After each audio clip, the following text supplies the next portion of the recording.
मेरे प्रिय कैडेट्स, आप सभी को मेरा नमस्कार।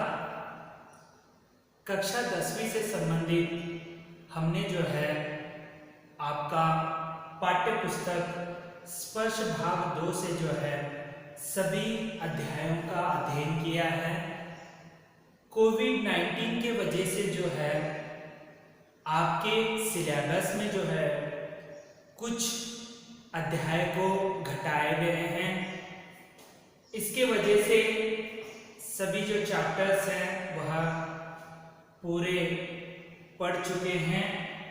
तो आज हम पहला जो पद्य भाग में से स्पर्श भाग 2 में का पहला पद्य भाग में से पहला है आपके लिए साथी। इसके कवि कबीरदास जी हैं।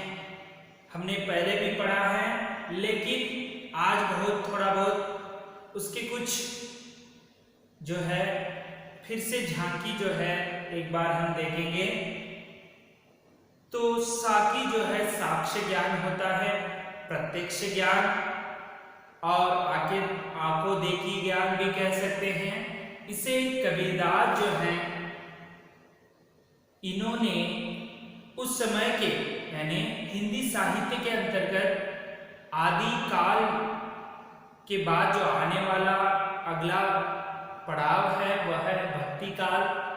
उस समय लोगों में निरसता आ गई थी, इसीलिए भक्ति की ओर आकर्षित करने के लिए कबीरदास जी जो है समाज में चलने वाले आडंबर हो, कुकृतियां हो, उनको सुधार लाने के लिए कबीरदास जो है एक छोटा सा प्रयत्न किया है।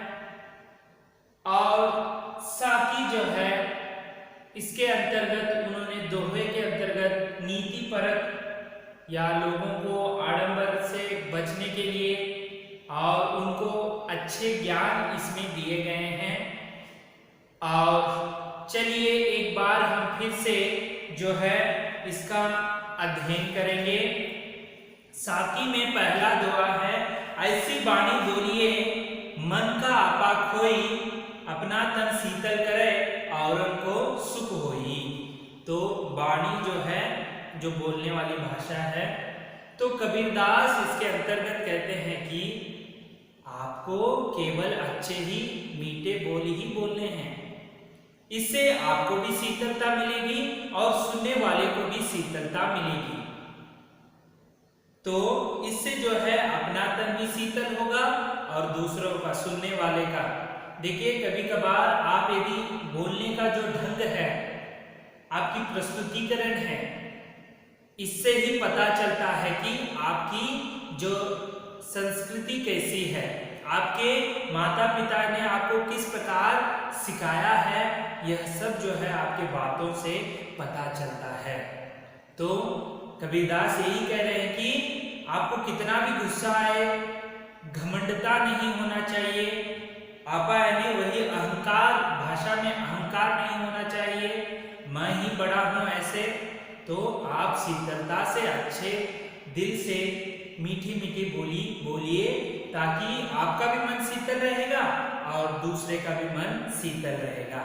इसके अंतर्गत वही कहा गया है जो कबीरदास जी आपके समूह वही कहने का प्रयत्न कर रहे हैं। तो चलिए दूसरा दोहा है, कस्तूरी कुंडली बसई मृग ढूंढई बन माही, ऐसी घटी घटी राम है दुनिया देखे नाही।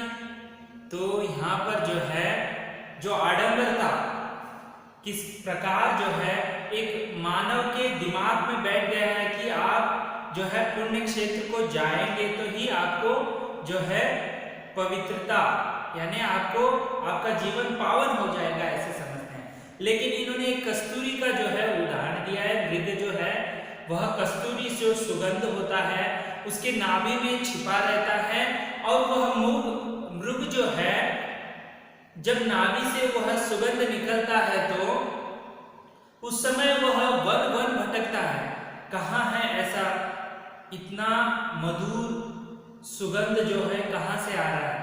लेकिन उस कस्तूरी मृग को यह पता नहीं है कि उसके नाभि में ही यह जो है सुगंध है। तो उसी प्रकार इसके माध्यम से कबीरदास लोगों को यही कह रहे हैं कि आप भी जो है आपके मन में ही जो अमूर्त राम आपके मन में ही बसा हुआ है, तो आप तीर्थ यात्रा हो तो मंदिर देवस्थान हो, ऐसे स्थल में जाकर जो है भोग लगाना, ये सब जो है इससे आपकी आंतरिक शुद्धि नहीं होगी। तो आपको केवल जो है आपके मन में ही राम है, उसे ही आप भजते रहिए। अच्छे कर्म करना ही आपके जो है सत्कर्म है, आपका पुण्य है। तो आप इधर उधर भटकने की आवश्यकता नहीं है, ऐसे दूसरे दोहे में उन्होंने कहा है। चलिए तीसरे दोहे की ओर बढ़ते हैं। जब मैं था तब हरि नहीं, अब हरि है मैं नहीं। सब अंधियारा मिट गया, जब दीपक देखा नाही। तो यहाँ पर देखिए अहंकार की, घमंडी व्यक्ति की जो है हमेशा हार होती है। घमंड कभी भी नहीं करना है अपने आप पर। सब कुछ मेरा है। यह संसार में जो है इतने जो कुल राशि में ब्रह्मा ने आपको जन्म दिया है, तो सबके साथ आप भी एक हैं। तो जहां अहंकार है वहां पर हरि नहीं हो सकता, जहां हरि है वहां पर अहंकार नहीं होगा। तो इस दोहे के माध्यम से यही कह रहे हैं कि कबीरदास, जब तक आपके मन में से मैं यानी अहंकार नहीं निकलेगा, तब तक आपके जो परमात्मा के दर्शन नहीं होंगे। तो जब आपके मैं निकल जाएगा, यानी अच्छे सत्कर्म करोगे, अच्छे से भक्ति करोगे, तो आपको जो है जो अंधकार रूपी अज्ञान है, वह जो परमात्मा जो है दीपक के रूप में आकर जो आपका अंधियारा है यानी जो अंधेरा है, वह अज्ञान का मिटाकर ज्ञान की ओर लेकर जाएगा। इस दोहे के अंतर्गत कबीरदास ने यही बताने का प्रयत्न किया है। तो चलिए चौथा दोहा साकी देखते हैं। सुखिया सब संसार है, खाए अरु सोवै, दुखिया दास कबीर है, जागे अरु रोवै। यहाँ पर देखिए लोगों के बारे में चिंता करते हुए कबीरदास कहते हैं कि यहाँ के जो संसार के लोग हैं सब सुख हैं, वह केवल संसारिक सुख को ही सब कुछ सुख मानते हैं। जैसे कि वह संसार में जो है सभी सुख सुविधा पाकर जो है वह आराम से रह रहे हैं, उनका जीवन उतना ही समझे हैं, खाते हैं अच्छे मिष्टान्न भोजन और सो जाते हैं। लेकिन मैं ऐसा नहीं हूं, मैं केवल हरि यानी परमात्मा का जो है उसकी ओर बढ़ने के लिए मैं दिन रात जाग रहा हूं, मैं जो है रो रहा हूं दिन रात, और इनके लिए मैं रो रहा हूं कि इनको यह संसार के बारे में पता नहीं है, उसकी मोह जाल में ये फंसते जा रहे हैं। उनसे दूर निकालने की जो कोशिश है वह कबीरदास करना चाहते हैं। इसके अंतर्गत वही बताया कि सुखी जो संसार में सब सुखी हैं, वह समझ रहे हैं कि सुखी हैं, लेकिन ऐसे नहीं है। कबीरदास कहते हैं कि वो हमेशा जाग रहे हैं, उनके प्रति जो है वो रो रहे हैं, उनको समझा रहे हैं कि यही सांसारिक सुख ही सब कुछ नहीं है, भगवान की ओर भक्ति करना ही सबसे बड़ा व्यक्तित्व है। तो चलिए अगला दोहा है। विरह गुहंगम तन बसै, मंत्र न लागे कोई, राम वियोगी ना जीवै, जीवै तो बौरा होई। तो यहाँ पर जो है आडंबरता पर फिर से यहाँ पर एक टीका छोड़ कबीरदास करने जा रहे हैं। यहाँ पर कह रहे हैं कि आप भले ही जो है जपमाला लेकर मंत्र को जप रहे हैं आंखें बंद कर कर, लेकिन मन जो है, मन और आत्मा दोनों ही जो है आत्मा और परमात्मा का मिलन होना है, ना बल्कि केवल आपके जो हाथों में जपमाला है और आंखें बंद कर कर जप कर रहे हैं और मन जो है दशों दिशा घूम रही है। तो इससे आपको क्या होगा, जो है सच्ची भक्ति नहीं कहलाएगी। यह विरह रूपी जो आप एक बार अच्छे मार्ग में यानी स्मरण कर रहे हैं, नामस्मरण कर रहे हैं, तो ये विरह रूपी भुभंग यानी सर्प जो है आपको सताता है। इसे दूर करने से ही जो है विरह यानी संसारिक सुख को छोड़कर जाना, ठीक है, इसके वजह से जो है विरह रूपी सर्प जो है आपके ऊपर मंडरा रहा है। उसे दूर करने के लिए आपको अच्छी सच्ची भक्ति करना है, ना बल्कि आडंबरता उसमें होनी चाहिए। वह भगवान को प्राप्त नहीं कर सकता, यही कबीरदास इस दोहे के अंतर्गत बता रहे हैं। तो चलिए अगला दोहा है, निंदक नेड़ा राखिए आंगनी कुटी बंधाई, बिन साबुन पानी बिना निर्मल करे सुभाई। देखिए कितना अच्छा इन्होंने यहाँ पर भक्ति और जो है निंदक यानी आलोचक जो आपके लिए हमेशा डांटते रहते हैं, उनको आपके घर के सामने एक कुटिया बना कर दीजिए, घर बना कर दीजिए, कहते हैं, ना बल्कि उनसे दूर रहिए, क्योंकि निंदक हमेशा आपकी जो कमियां हैं उसके बारे में बताते रहते हैं। तो उस कमियां को आप स्वीकार कर उसे बदलने की कोशिश कीजिए। इसीलिए निंदक को जो है, आलोचक को जो है आपके घर के सामने कुटिया बनाकर देने के लिए कबीरदास कह रहे हैं, वह हमेशा उनके इर्द गिर्द रहिए, आपकी कमियों को बताएंगे, उसे सुधारने की एक कोशिश होगी। लेकिन इसके लिए वह उदाहरण देते हैं कि जब साबुन को आप कपड़े से धोते हैं तो उसमें जो है फोम आना है, तो वहां पर पानी की आवश्यकता होती है। यहाँ पर आलोचक का काम जो है बिन पानी का ही आपका जो वस्त्र है वह साफ सुथरा हो जाएगा। इसीलिए निंदक को हमेशा अपने घर के सामने, या इसका अर्थ यही है कि आपके इर्द गिर्द रखने की कोशिश जो है आप करना चाहिए। इससे आपकी जो कमियां को वह उजागर करेंगे और आप उसे जो है सुधार सकेंगे। यही इस दोहे के, इस गाथी के अंतर्गत आपको संदेश दिया गया है। चलिए अगला साकी है, पोती पड़ी पड़ी जग मुआ पंडित भया न कोई, ऐके आसी पीऊ का पढ़े सो पंडित होई।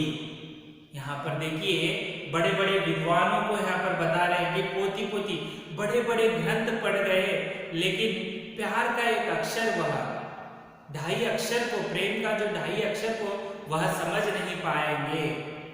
पोती तो बहुत सारे पढ़कर जो है ज्ञानी नहीं कहलाएंगे, केवल वह ज्ञानी कहलाएंगे जो प्यार नामक ढाई अक्षर समझ सकेंगे। जो यहाँ पर प्यार जो है ईश्वर के प्रति जो प्यार है, वही जो प्यार को समझ सकेंगे तो आप बहुत बड़े ज्ञानी बनेंगे, ना बल्कि आपको पोती पोती बहुत बड़े बड़े ग्रंथ पढ़ने से जो है आपको ज्ञान हासिल नहीं होगा। जो अच्छे से प्रेम करना परमात्मा और जो भक्ति अच्छे से प्रेम से वह उस भक्ति को सच्ची भक्ति करेगा तो उसे जरूर ही जो है राम की जो उसके दर्शन हो जाएंगे, उसका जीवन पावन हो जाएगा।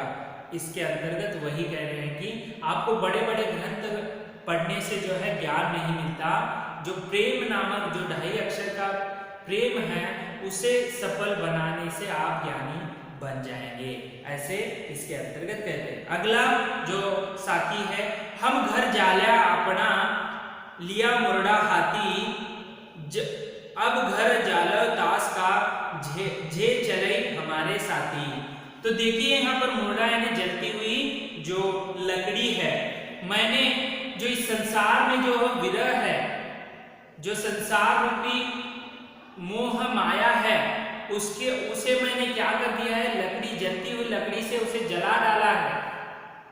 अब मेरा काम है जो दूसरे इसमें फंसे हुए हैं, संसार में लोभ काम मस्त में जो फंसे हुए हैं, उनको भी मैं क्या करूँगा, इस लकड़ी से उनको भी जलाकर जो है अंधकार से ज्ञान की ओर लेकर जाऊंगा। इस संसार के झंझार से बाहर निकालूंगा। इसके लिए मैं जो जलती हुई लकड़ी जो है लिया हुआ है, सभी को अच्छा मार्ग दिखाऊंगा, यही इस साकी के अंतर्गत कहा गया है। तो मेरे प्रिय कैडेट्स, आपको जो पहला अध्याय है इसके अंतर्गत प्रश्न यही पूछे जाते हैं कि जो कबीर ने उनके दोहों के अंतर्गत किस तरह लोगों को संदेश दिया है और उनका भावार्थ क्या है, ऐसे ही प्रश्न पूछे जाते हैं। तो आपको उसका मूल्यांकन ठीक से करना होता है। और ये जितने भी जो साकी दिए गए हैं एक बार हमने पढ़ चुका है, फिर से आपको एक बार जो है पुनः जो है इसका अध्ययन करवा रहे हैं, ताकि आपको इस साकी के जो पहला पद्य भाग में से पहला जो साकी है कबीरदास द्वारा, कहीं भी आपका अंक ना कटे। इसीलिए हम पहले से जो है फिर से इसे बता रहा हूँ। मैं आशा करता हूँ कि इसे आप जो है ठीक से समझ लिया होगा। एक बार इसे आप ई पाठशाला से इस अध्याय को आप डाउनलोड कर लीजिए और इसे एक बार पढ़कर जो है जो भी प्रश्नोत्तर है उसे अच्छे से लिखकर एक आध दो बार उसे पढ़कर आप जो है अच्छे से तैयार कर लीजिए। तो इस तरह आज हमने पद्य भाग में से जो पहला कविता थी साकी, उसका हमने विस्तृत अध्ययन किया। अगले वीडियो में जो है पद्य भाग में से दूसरा कविता का अध्ययन करेंगे। तब तक के लिए धन्यवाद।